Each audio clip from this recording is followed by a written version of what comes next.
you all to this 13th webinar of the webinar series of Jaffna Science Association. We are very much excited to listen this timely topic, the electronic and rapid detection of COVID-19. As we all know that vaccination, apart from vaccination, the case detection, increasing the number of tests is paramount to tackle the current pandemic crisis. In this regard, we are going to listen and relevant topic. So thank you very much, the speaker, for readily agreeing and ready to share your knowledge and experience with us. So thank you and warmly welcome the Senior Lecturer, Department of Physics, University of Jaffna, Sri Lanka, Dr. Tanihai Chelvan Murugadas. And also I would like to thank to accept to moderate this session, Dr. Mrs. Sivasinduja, sorry, Sivadarshini Yogi, sorry. And I think all the audience, the Jaffna Science Association members as well as audience are very excited to listen from you. So without taking much of the time, I'm handing over to Sivadarshini, start to moderate. Thank you, Professor Kannadasan. Once again, a very good evening to everybody. To know that what we know, and to know that we don't know what we don't know. That is true knowledge. This is the quote from Nicholas Copernicus. So thank you, JSA, for connecting us virtually. So I'm very pleased to introduce one of my colleagues and my good friend, Dr. Murugadas Tanihichelvan. Actually, he is an old student of my the institute where I studied, actually the partner school, St. John's College, Jaffna, during his junior period. And then he moved to Batikalo and continued his studied in the Sivananda Vidyalaya Batikalo. He has a wide spread experience, even not only in Sri Lanka, but also in other foreign countries as well. So he entered in the Faculty of Engineering, University of Peradeniya in the year of 2004, and he completed his Bachelor of Engineering degree in Electronics and Communication Engineering from Anna University, Chennai. And then he completed his master's in East London, UK, and he started his academic career as a lecturer at the Department of Physics in 2011. And then he moved for PhD in the Victoria University of Wellington in the year 2016, and he is back in the year of 2019 at the correct time, where his expertise is needed to this country. His PhD was financially supported by the Royal Society of New Zealand. And his work is mainly on the CNT, that means the carbon nanotube and graphene field effect transistors for electronic biosensors. Notably, he holds 2 international patents and authored more than 20 papers in index journals. Currently, Dr. Tanihichelvan is working as a senior lecturer at the Department of Physics. He won a research grant from the National Science Foundation Sri Lanka to conduct the research work titled on the COVID-19 biosensors, so related to that work, very needed at this moment, as Professor Kannadasan mentioned. He is also working on novel materials for semiconductor materials for the field effect transistors. So especially in this work, whatever he is going to talk today, he is mainly working with the carbon nanotube field effect transistors for detecting the COVID-19. So without further ado, with all your permission, I invite the speaker for this session, Dr. Murugadas Tanihichelvan. Over to you, Tani.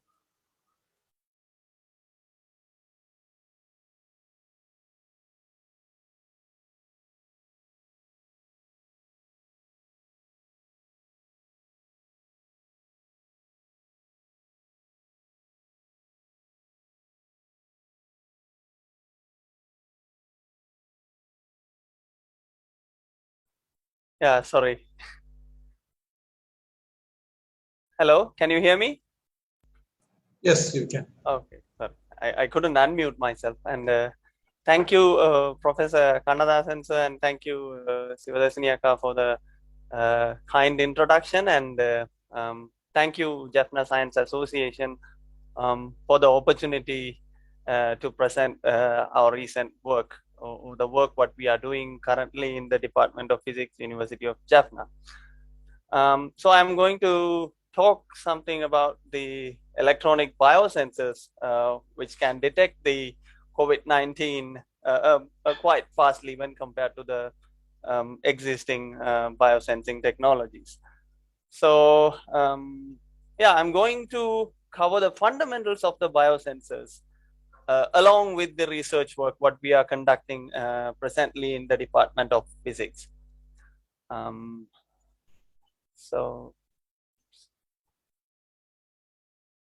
So most of the data what I am going to present you today is already peer reviewed and published in the journal Materials Today Proceedings with the title of Selective and Electronic Detection of COVID-19 using Carbon Nanotube Field Effect Transistor Based Biosensor Proof of Concept Study.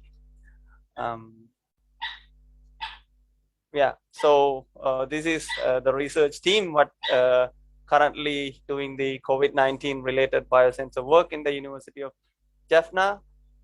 Senior professor in zoology, Professor S. Nobel Surendran, and senior professor in physics, Dean Faculty of Science, Professor P. Ravirajan, and professor in medicine, Professor Kumanan, and senior lecturer in physics, Dr. Sudarshini, and Vallunana, who is my senior at the school, currently lecturer at the Department of Electrical and Electronic Engineering at the Faculty of Engineering, University of Jaffna. Apart from the team, currently 3 of the other undergraduate students are working on similar projects with me for their 4M or the special degree research thesis. Ms. Joy Karunya, Ms. Desagini, and Ms. Suvenya. Yeah, as Professor Kannadasan said, the COVID-19 pandemic is a once in a lifetime pandemic what we are experiencing currently. As you can see in the figure which I accessed just half an hour ago, the total cases goes beyond 174 million with 3.75 million deaths, while Sri Lanka is also have about 200,000 cases with about 1,844 deaths. The history of pandemics in Sri Lanka, in the world, if we can see in the present century, we had SARS in 2002 to 2004, and then we had MERS, Middle East Respiratory Syndrome, which is from 2012. But both of them we have controlled it effectively, even though the transmissibility of the SARS virus is higher than the COVID-19 virus. This was controlled very effectively, and the infections was limited with the about 8,000 cases with about 774 deaths. However, one thing to be noted is all these 3 have been caused by the same family of virus, which is coronavirus family, right? The SARS, MERS, and COVID-19, the cause of these pandemic is the same family of virus. So, as Sir said, the advantage of fast and cheap detection technology is, as Professor Kannadasan said, diagnostic since even though we have a very quick vaccination rate over the world, and we have any other things, but still the therapeutics are being delayed, and the vaccination or vaccines what we have present is kind of very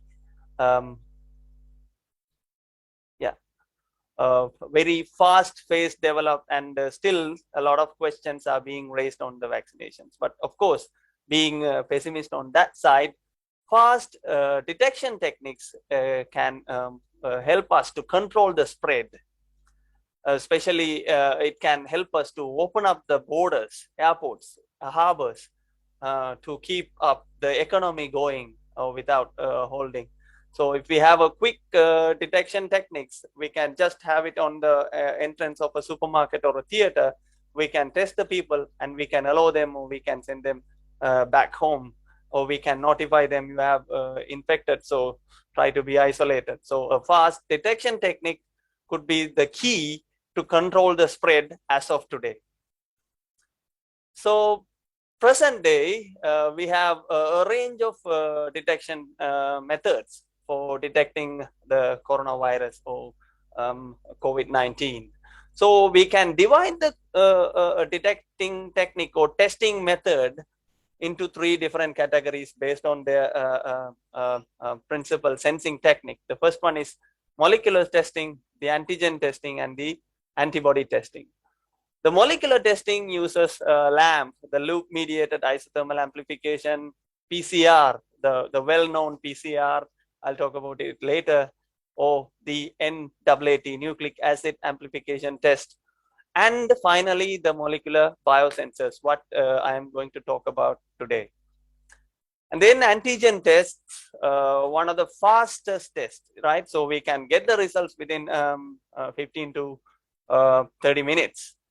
However, the selectivity of these antigen tests is about 54%, which is if you have an antigen positive, it's always prefer to have a cross check with a molecular sensing test like PCR or something like that, since the selectivity of the antigen test is very low. And we have the antibody testings also, like ELISA or CIA, which can detect the infection at the later stages. So if we want to detect the infection at early stages, then we need to go for any molecular testing method mentioned in this category, the LAMP or PCR or NAT or other biosensing technologies.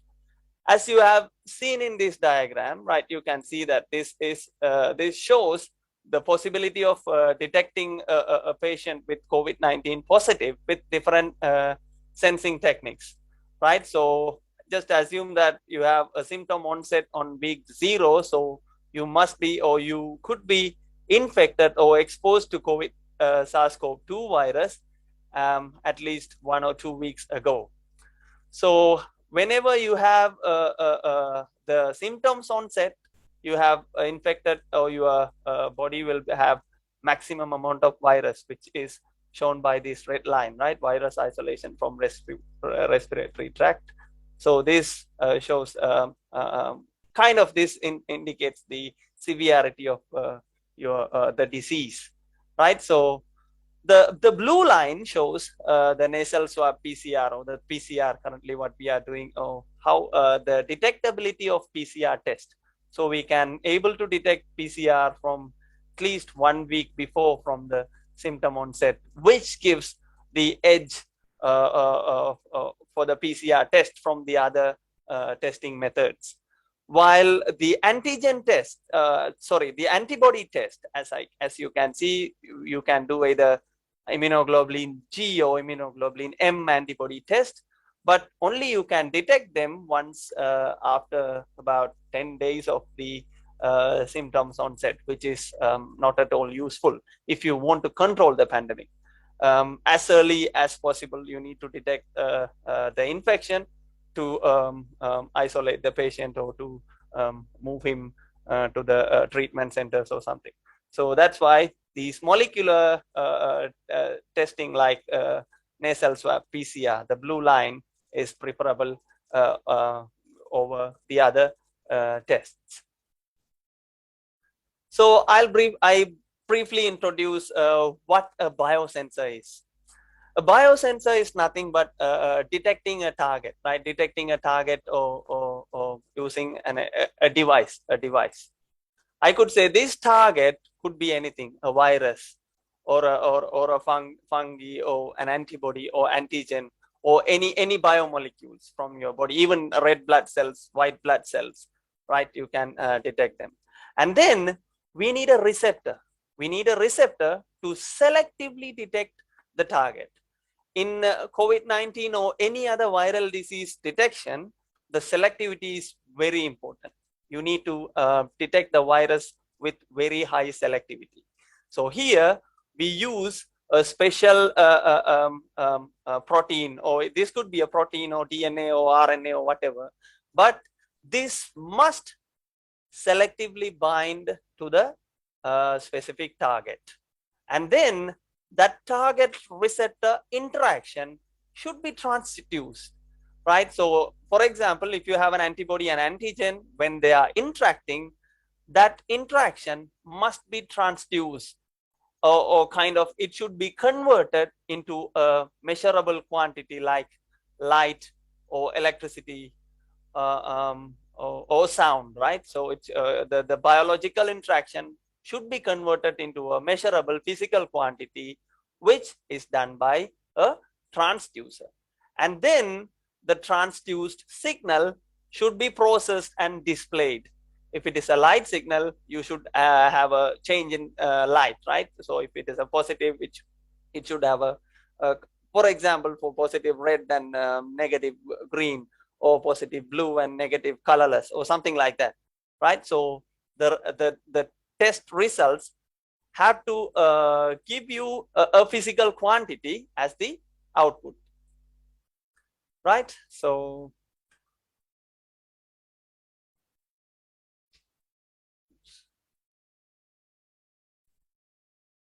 right, in COVID-19 case, in the case of COVID-19, right? So we have seen about targets earlier, right? Targets.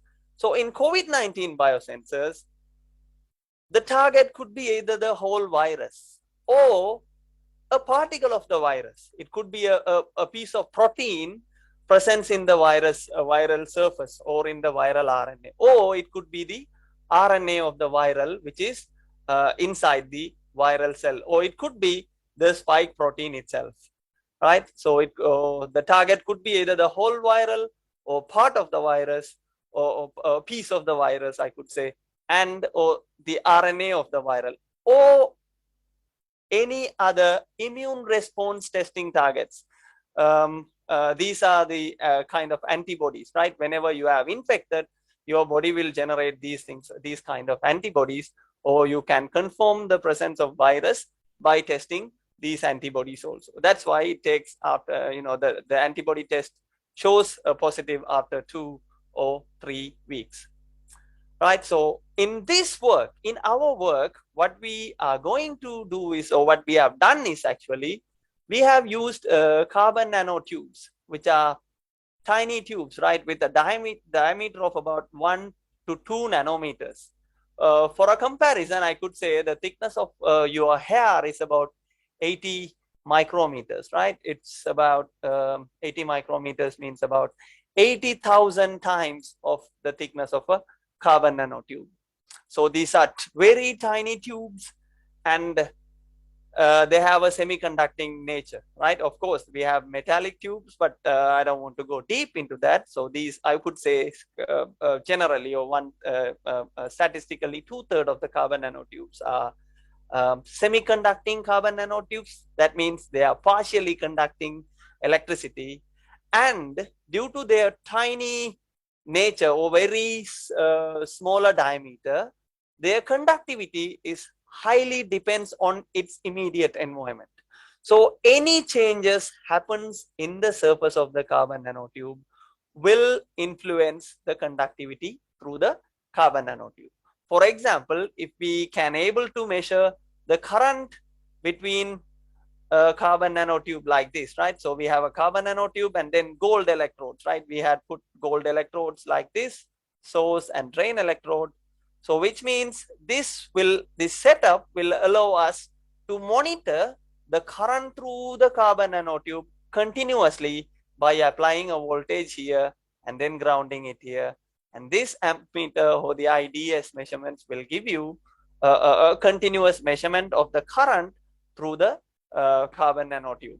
So now, as I said earlier, any small changes occurs in its immediate environment of the carbon nanotube or in the electrolyte can cause a change in the conductivity in the of the carbon nanotubes. So yeah, this is the atomic force microscopy. So you can see the tiny carbon nanotube structures which is deposited in this one between source and drain electrodes.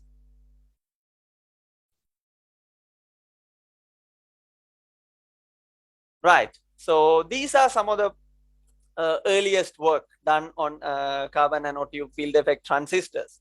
So what they have done is, as I said earlier, they have a carbon nanotube source and drain electrode. What we can do is we can put the antibodies, and then those antibodies can selectively detect the antigens.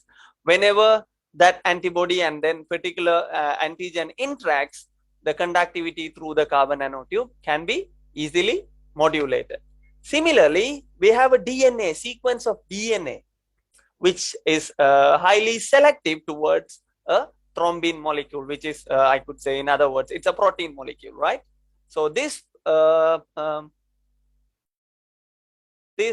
sequence of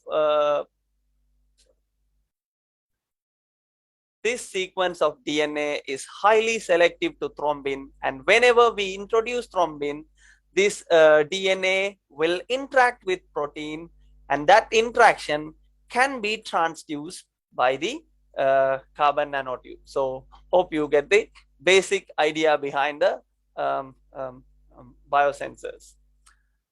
So I'll just explain the RNA and DNA briefly, right? I don't want to go deep into this one. I could say a few words, right? So DNA, for example, the humans, all our identities and features are written in our DNA. Actually, DNA, I could say, it's the real horoscope of yourself, right? So which is written by using 4 words. In other words, 4 biological molecules or nucleobases, nucleotides, right? The guanine, adenine, cytosine, and thymine, right? So I could say the whole human genome consists of about 3,100 mega base pairs. Mega means 10 to the power 6, right? So 3,100 into 10 to the power 6 sequence of these 4 kind of a paragraph written by using 4 letters, you can assume. But in our human genome, 95% of them are same for almost every human in the world.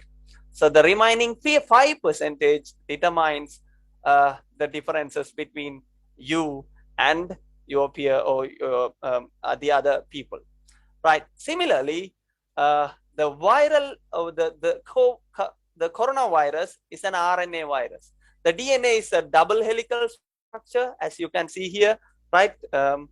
While the RNA is a single stranded structure, right? So in RNA also we have 4 words or 4 nucleobases, but we don't have, or we cannot find a thymine in an RNA. Instead of thymine, we will have uracil, right? So SARS coronavirus 2 RNA consists of about 30,000 nucleobases, right? So it's 30,000 nucleobases, and 98% of them are same for all the virus family, the coronavirus family. As I said earlier, the 3 pandemics we faced in the 20th century, 21st century are caused by these family of viruses, and 98% of the nucleobases sequence are same for all 3 viruses. So we need to have, or we need to focus on the remaining 2%, which differentiate SARS coronavirus 2 from the other coronavirus family viruses, right? Oh, sorry. Before going deep into that, I just want to know, I just want to give some idea about reverse sequence and hybridizations.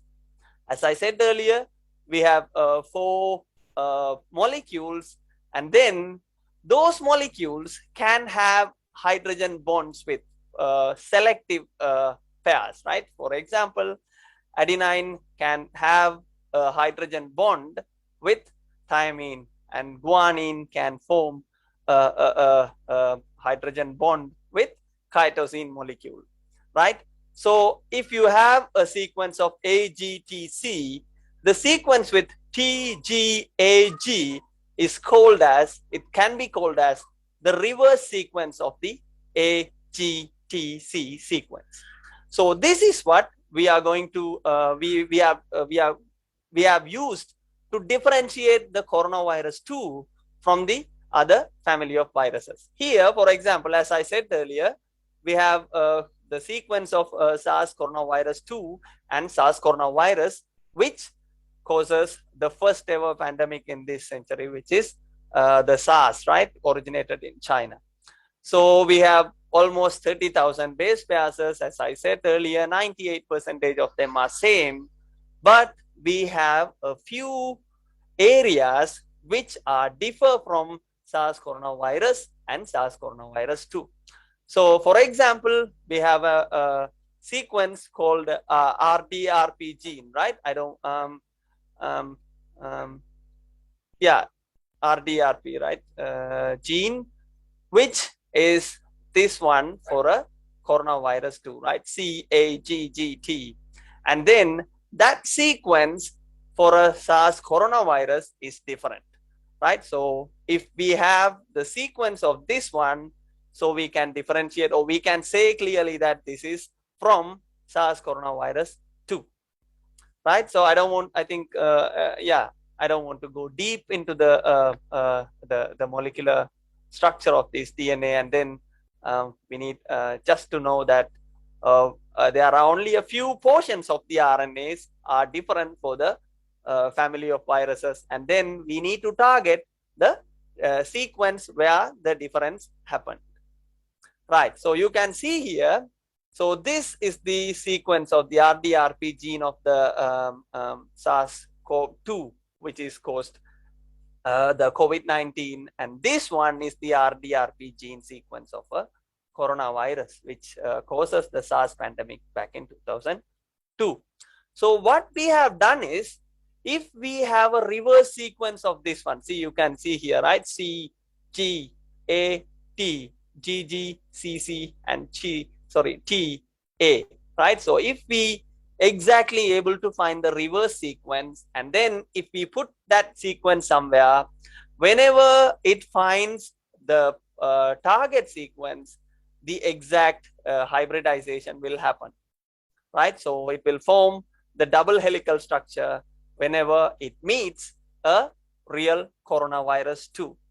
In the meantime, whenever it meets the RNA or portion of the RNA of the coronavirus, which is SARS-CoV-1, there have some mismatches. As I said earlier, there are 3 mismatches, and then the complete hybridization cannot happen, right? See, you can see here the whole RNA is hybridized with the target, and then here the hybridization stopped as there are some mismatches in the sequence.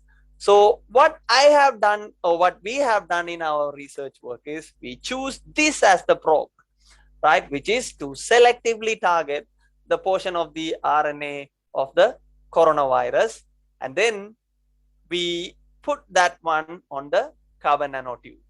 We immobilize that on the carbon nanotube, as you can see here, right? So this is the complementary sequence of the the reverse sequence of the RDRP gene of COVID-19, the SARS-CoV-2 virus. Whenever it found its exact reverse sequence, a double helical structure will be formed, as you can see in this figure, right? So whenever it founds the other genes, there will be mismatches, and the perfect hybridization will not happen, right? So the occurrence of these double helical structure can be called as hybridization, right? So we have shown that during my PhD, we have shown that the carbon nanotubes are capable of detecting these small electrical changes, right? There are tiny change in voltage in terms of microvolt. It could be either microvolt or less than that, but the carbon nanotube can detect the change occurs during the hybridization of the DNA immobilized on the carbon nanotube. Right, so this is our work, what we have done in the University of Jaffna. So we had a substrate. We made the carbon nanotubes on flexible plastic substrate, I would say PET substrates. Right, they are very cheap. You can just put the carbon nanotube on a plastic or PET substrate and then just put source and drain electrode, but you have to isolate the source and drain electrode to avoid the miscommunication between drain and the gate. Yeah, it's a deep physics. I don't want to go deep into that. However, and then we put the DNAs and then we did the characterizations. So this is the transfer characteristic curves of the carbon nanotube field effect transistor before and after functionalizing the reverse sequence on the carbon nanotubes. So there is a huge change which confirms that the carbon nanotubes have been immobilized on the the reverse sequence are being immobilized on the carbon nanotubes. And then we added the reverse sequence of the RNA from the virus samples. So we have tested with the viral RNA or synthetic sequences, right? We didn't do any test with real virus samples. We purchased synthetic RNA from a company in USA. So this is the response of the biosensor for the positive RNA, and then this one is for the control RNA, which is the part of the SARS-CoV virus, right? This is for SARS coronavirus 2 or the COVID-19 virus, and this is, I could say, SARS virus. So you can see that whenever I am adding, whenever a femtomolar concentration of the positive sequence is added, there is a change in conductivity, right? There is a change in conductivity. So the carbon nanotube was able to detect the small change, but whenever we are adding the negative change, sequence, or I could say the SARS sequence, the change is very low, or when compared to this one, the change is much lower. So this is just a comparison of the normalized change of the positive and negative sequences. So unfortunately, at high concentrations, which is about nanomolar, nanomolar means 10 to the minus 3, sorry, 10 to the minus 9 mole per liter, right? Oh, sorry. I could say 1 femtomolar is about 10 to the minus 15 molar, right? I could say about 6 into 10 to the power 8 copies per liter.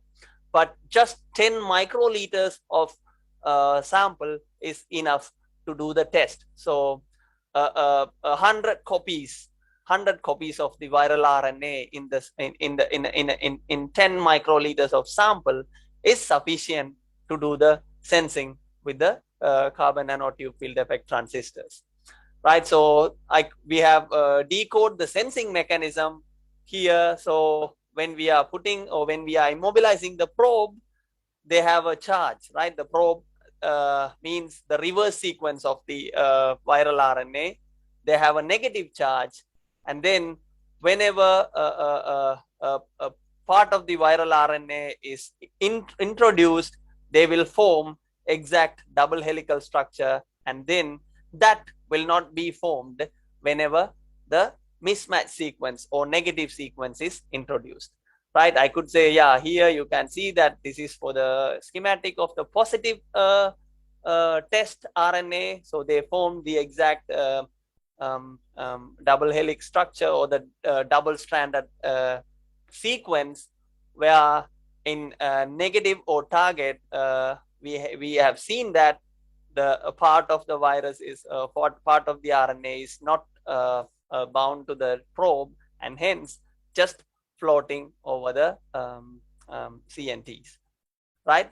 So that's what we think. Even though we couldn't find any SARS virus, right? Whenever we are testing a patient for coronavirus or COVID-19, of course, there is no chance for him to be affected by SARS virus, as it is extinct by, or it was completely removed from the globe by the year 2004. right? Even though the chances are unlikely, we have used that one as the negative control, as many of the researchers in the world have used that as the negative control. So you can see that when compared to the negative control, we have a huge or prominent variation for the positive target sequences for our biosensors. So yeah, this is the mechanism, and there are few other works have been reported so far using our technique. So this one, what they have used is they have used an antibody against the SARS coronavirus spike protein, right? So these spike protein, what they have used is they immobilized this antibodies against the spike protein, or whenever it interacts with the spike protein. So there will be a small change, and that change can be transduced by using the carbon nanotube or graphene sheets. There were two works, one is in 2000 and one is 2020, and one is in 2021, reported using the same technology, but we don't have any facilities to synthesis or make these spike proteins or antibodies in our lab. So even though we had the idea, we couldn't do these researches in our lab due to several restrictions, right? So when compared to the traditional PCR test, right? So you can see here the green boxes. These are the steps involved in a PCR test, which takes about, for the final results, about 3 to 6 hours, right? I could say maximum could be about 8 hours. But one of the main advantages, like the egg boiling questions, for one sample it takes 6 hours. So for 230 samples or 300 samples, also it takes 6 hours, right? So so there are several steps. The main time-consuming step is the amplification step, because in the PCR test they are using an optical detection technique, right? So they are using the same technique. They are getting the viral sample and they are extracting the RNA from the virus. But before getting the final results, they need to amplify it, or they need to multiply the RNAs, or they need to make copies, in other words, right? For example, as they have seen here, they need to multiply by 45. They need to double, right? Kind of doubling process, right? The amplification step is a doubling process. They need to apply 45 cycles of doubling to make about 1 billion copies of DNA. But in our testing system, we just need 100 copies in 10 microliters to get the sensing results. So which will serve a lot of time, which is consumed in the traditional PCR test.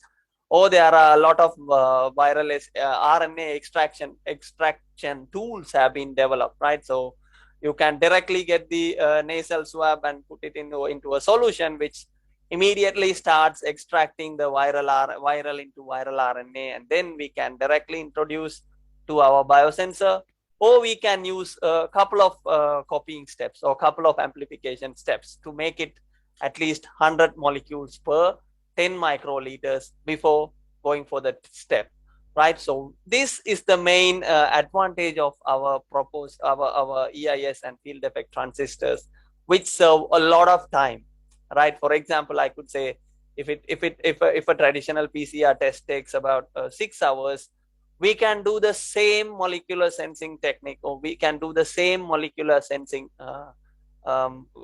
test within about 20 to 30 minutes with the same accuracy what PCR offers to us, right? So this is the main advantage of our field effect transistor based biosensor technologies, right? So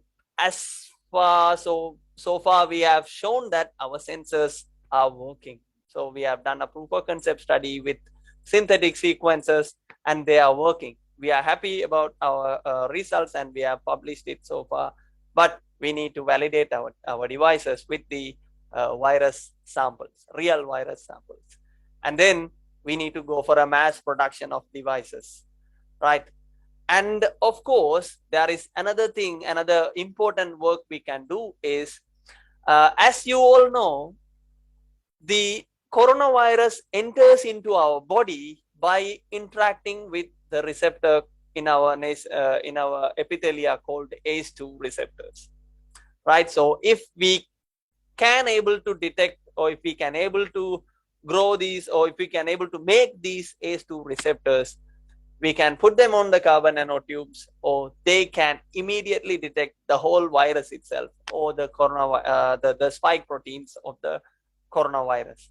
So we are seeking, or we are looking for collaborators who can make these ACE2 receptor protein for us, which could be able to detect the coronavirus from your breathe, right, from your just by breathing into a device like this, right? So we are planning to make a device something like this or this, which could give you results within, even if we can able to make a biosensor with ACE2 receptors, I'm expecting it will act faster than the RNA or the RNA based biosensors.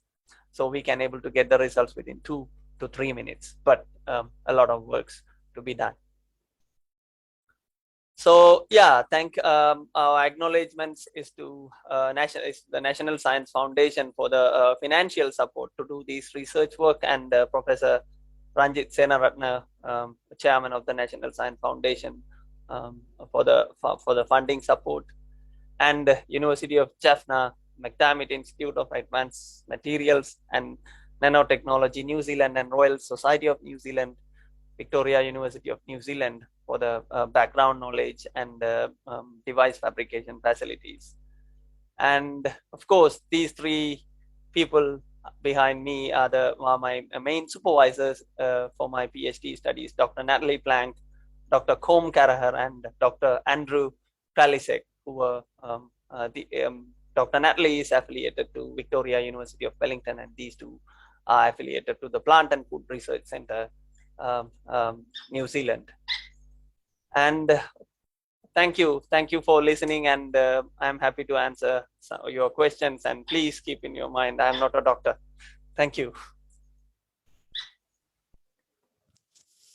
Thank you, Tanihe, for a very informative and a clear talk. Hope you take us from the very basic till the end to the device, which is going to be, and fingers are crossed. So thank you very much, Tanihe, once again. And the audience, the floor is open for questions. May I know how long we have the time? Yeah, we can have another 20 minutes. Sure. Thank you, Dr. Kunje. So, audience, this is the time for you. You may ask any question. Keep that in mind. He is not a doctor, right? Thank you. I'm not a physician. Yeah.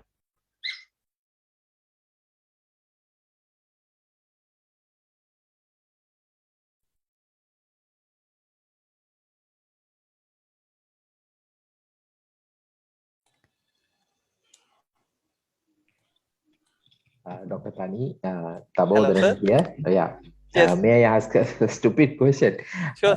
When these sensor-based solutions become a viable solution, how economic would they be? Economically, are they going? Our devices. Yeah.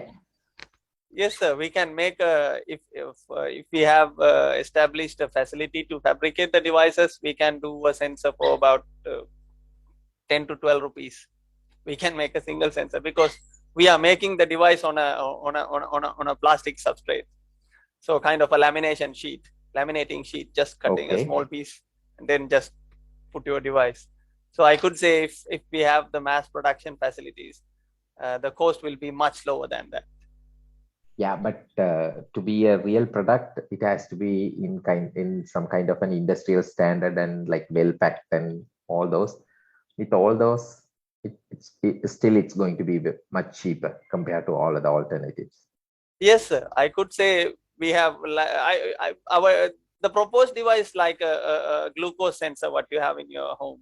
You will have a machine, and then there will be some use and throw tips where you can put the nasal swab sample. So just connect it to the machine. The machine will show you whether how it can able to detect the viral load as well. It can show you how much virus you have in your sample, or if it is negative, and then you can throw it, and then you can change it. The use and throw swab will be less than 10 rupees, and even the machine will be much cheaper, because what you need is a simple battery and just want to measure the current across that device. That's all. Okay. No complicated mechanisms here. Yeah, sure. Okay, thank you. One more question. Are there any existing, I may have missed any such solutions? Any such so far devices? no. There people are using PCR as the standard test. A few other groups are started working on this one. Okay. As I said earlier, there are 2 other groups working to develop these field effect transistor based biosensors, but none of them have succeeded. I don't know why. One group is targeting the spike protein, and the other one is targeting the whole virus. So which is very difficult to extract the virus from your nasal tract and introduce it. So these things will be easier. Okay. Thank you. Thank you, sir.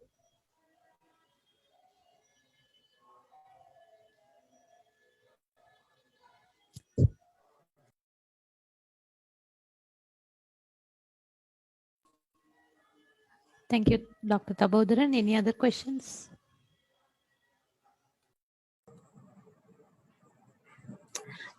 Good evening. This is Sivasanduja. Just a fundamental question. So when you are preparing the prop that contain the gene sequence, right? Is it synthetic one, or so? Just follow the Tabodharan sir question. Is it cost? How much it can be cost? We purchased that synthetic sequence for about 2,000 rupees, 2,000 Sri Lankan rupees. 2,000. Ordered okay. from I think it's ICT Technologies in USA. It's very cheap. The synthetic sequence are much cheaper than what we expect. They are much cheaper, and I still have some synthetic sequences and in our lab. If you want to do some test, I'm happy to give you. Okay, just curious. Yeah, thank you. Yeah, thank you. Ani, one more follow-up question from Sindhuja. Will the US government allow these are like soft-coded synthetic sequences? Yes. So we gave the sequence. They will make and give it to us. There are no relation. They are not being extracted from the real virus. So the sequence will be made by them, and they will be shipped to us. Okay, and it's and no export restrictions or anything. No restrictions. Okay. And they are safe. You can just drink it. So okay. They are safe. Okay. Yeah.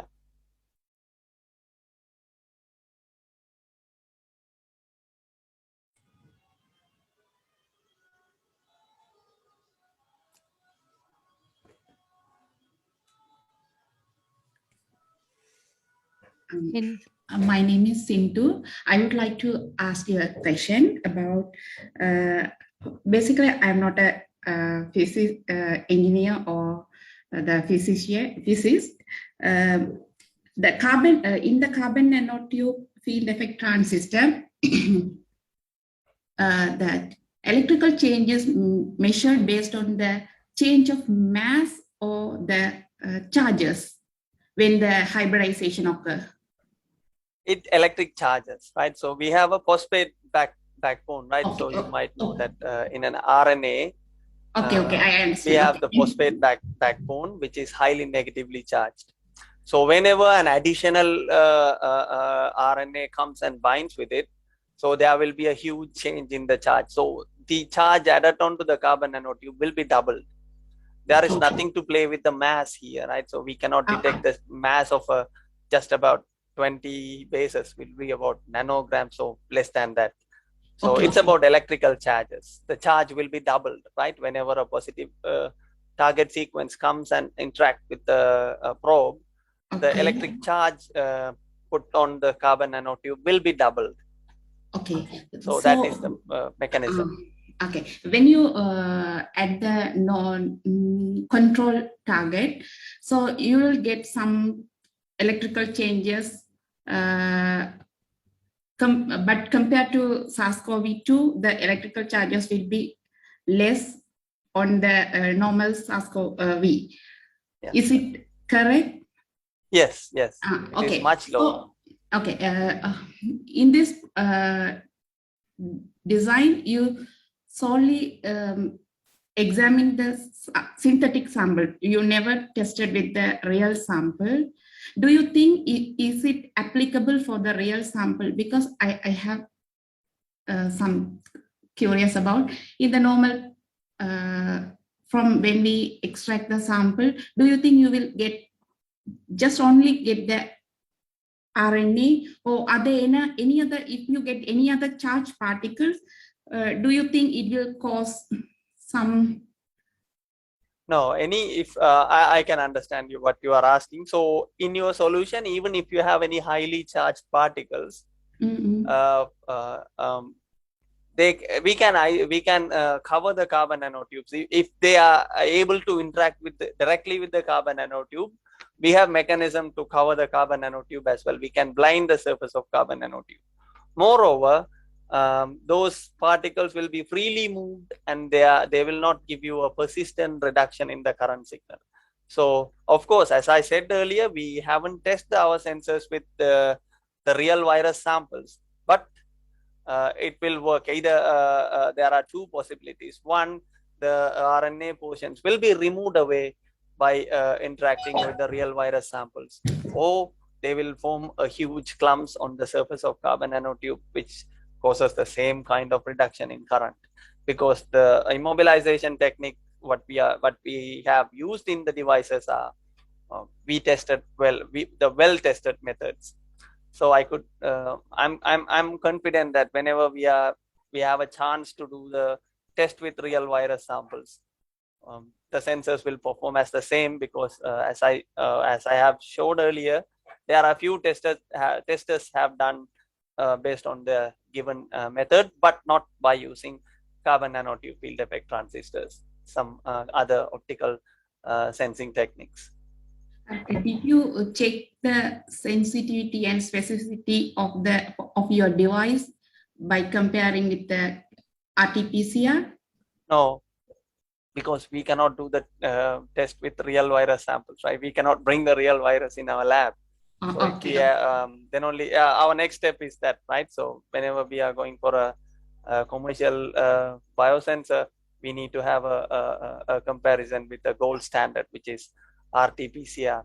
But the main problem here is, I don't know, we conceived the idea back in April 2020, but we were able to get the funding in August 2020, and we were able to complete the proof of concept work by the early February, early 2021.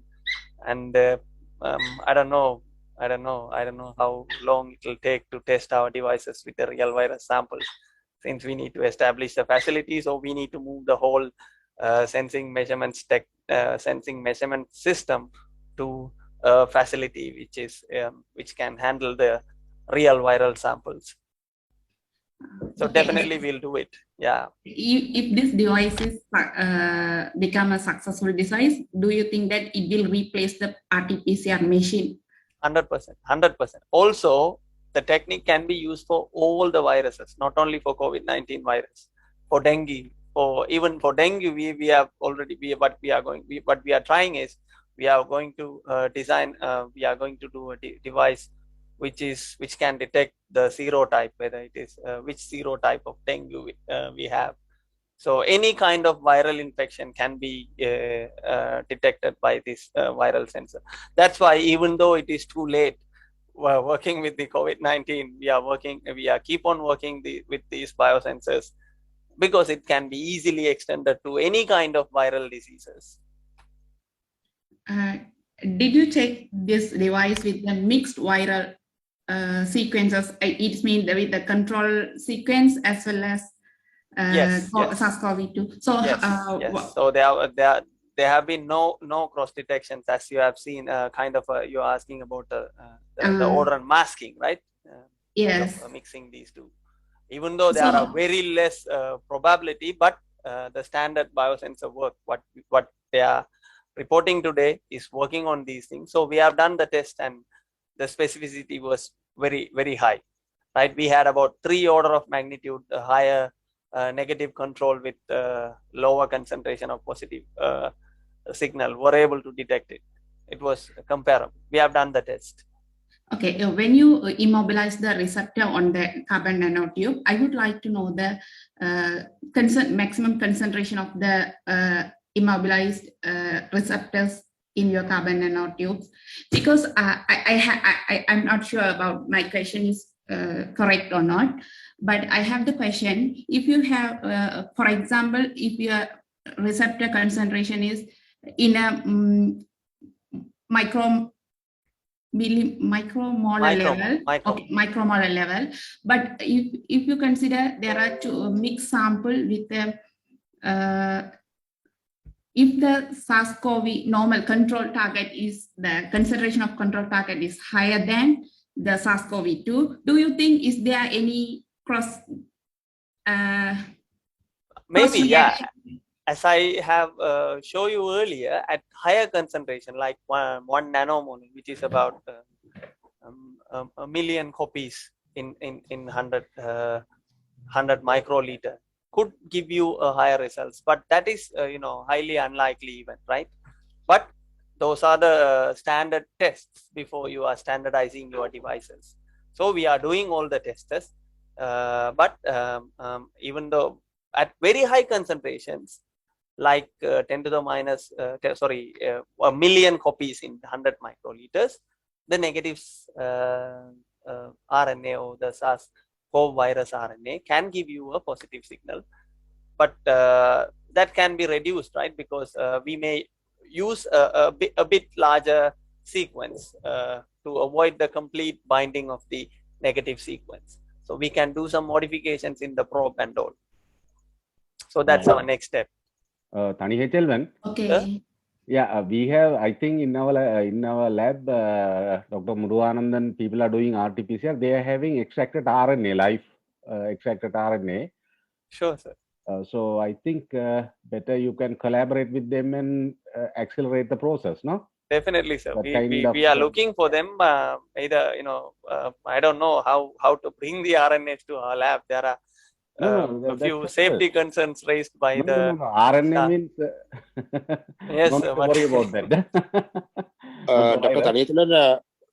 Dr. Thanechal, sir. Excuse me, Dr. Thanechal, because so what you can do, maybe you can actually bring the stuff there.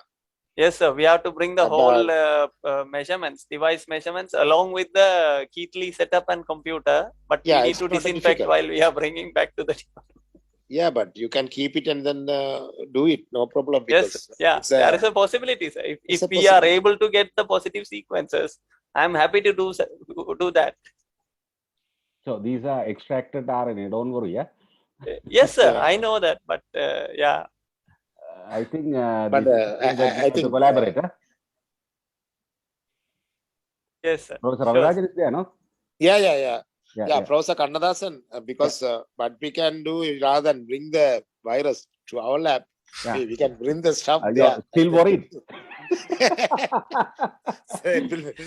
I think Muruganandan is also in online. I think we can discuss further, no? Sure, yeah. Okay. Yeah, I am on the line. Okay. You can comment on that, Murua. Yes, Dr. Thanechal, thank you very much for that nice presentation. Hello? Sir, yeah. Yeah, I have a small clarification. I don't know whether it is appropriate, but still I have that doubt.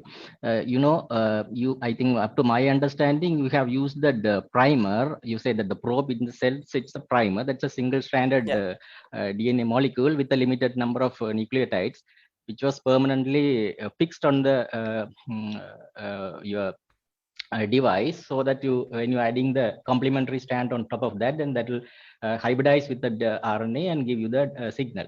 Yeah. So I have a small clarification, because this is the same thing happening in the PCR as well. Yeah. But this process is called annealing. The binding of the probe with the complementary strands called annealing. And annealing will happen only during the particular temperature, roughly around 55 to 60 degrees Celsius, depend on the length of that probe. All right. Without that optimum temperature, that annealing temperature, and the annealing won't happen. Yeah. Yes, sir. Okay. So how did you manage to make that annealing without the temperature? So we tested in our in the Sri Lankan room temperature. So it's about 30 degree. But as you said now, we were planning to heat our device. So if we do the heating, we could improve the sensitivity. We could enhance the sensitivity. Even at room temperature, we got about 0.16, which is marginally higher than the negative control. If we were able to heat the devices, then it could be it could help us to improve the sensitivity. But we didn't test it. But we are waiting for more probes to do the further studies on the binding mechanism of these that's two. Right, because as long as you correctly mentioned, as long as the annealing is concerned, there are two important things concerned. One is the temperature, and another one is the buffer environment. Yes, those two are mainly the important factors to make that annealing properly. The temperature, of course, because the same thing happening in the PCR as well. The annealing takes place only during that 55 degree. That's called the annealing temperature, and it goes to the 95 degrees Celsius. That's called denaturing. Yeah. So the temperature matters to make the complete annealing of that probe with the target. Yes. Right. The second thing is the buffer environment. The binding will happen only in the particular buffer. If there are too much of salt or too much of impurities, then the binding won't take place. So there must be an optimum buffer environment in that solid base to make the optimum binding. I think we used 2 millimolar tris buffer as a electrolyte. Yeah, that's right. Then because the pH is very important as far as annealing is concerned. It was, as you very critical. Yes. Yeah. And the second, I have a small doubt regarding you said that you are also trying with the dengue serotyping. And as you know, the dengue is not an RNA virus, it is a DNA virus. So since this is coronized an RNA virus, so it is possible to make a single-stranded probe on that solid phase and go ahead with that RNA of the virus sample. But in case of any DNA viruses or any DNA probes, then there is a need comes to denature that probe into two different strands and to add. Yes. Then how we need a pre-step. Yeah, how to? I think you need the pre-step before that. We need to heat it up, and then before adding to the sample, we need to denature them into RNA and the single strand, and then we need to add it into the.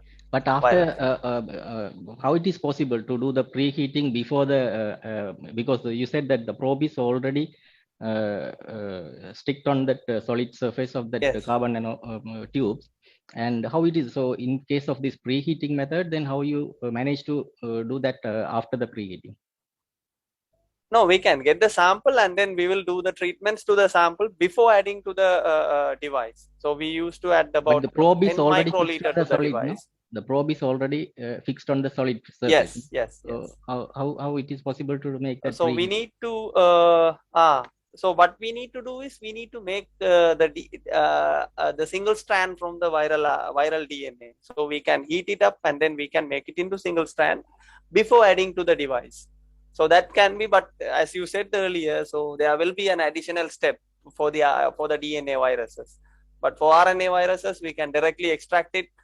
If necessary, we can do a couple of amplification steps, as not for 40 or 30 or 40 steps, about 2 to 3 steps, or maybe about 5 to 6 steps to increase the copies, number of copies, and then we can add it. Or for the DNA viruses, what we can do is we can denature them, and we can. So those things we can add it into the procedure, right? So if you want to do the amplification, do it before and then add it to the device, something like that. Okay. And we have enough RNA, as Professor Kannadasan said, then we have almost more than 1 year extracted RNA in our lab. And if you want, we can do a definitely. validation of If the devices can be validated with the real viral RNAs, we can go for even we can try to make that's what we are trying to. Up to my understanding, and even you don't need to worry about the hazardous nature of this RNA, because RNA is completely safest molecule, so even you can take it to your lab. No, it's not an issue. Yes, sir. But No, I need to explain that one to all of us. Mentioned, if they would like, they can bring their device and yeah, that's right. In either way, it is whatever. Either way, yeah. And the validation with real RNA is the must. Yes, yeah. So we are still keeping our devices, even though it is getting late. Why? Because it can be extended to any kind of viruses. So we may have another couple of pandemics after this one. So yeah, maybe if the devices works well, if we have validated results, we can easily go for some nice patents and nice device designs. Thank you very much, Professor. I'm so happy that this JSA forum brings collaboration.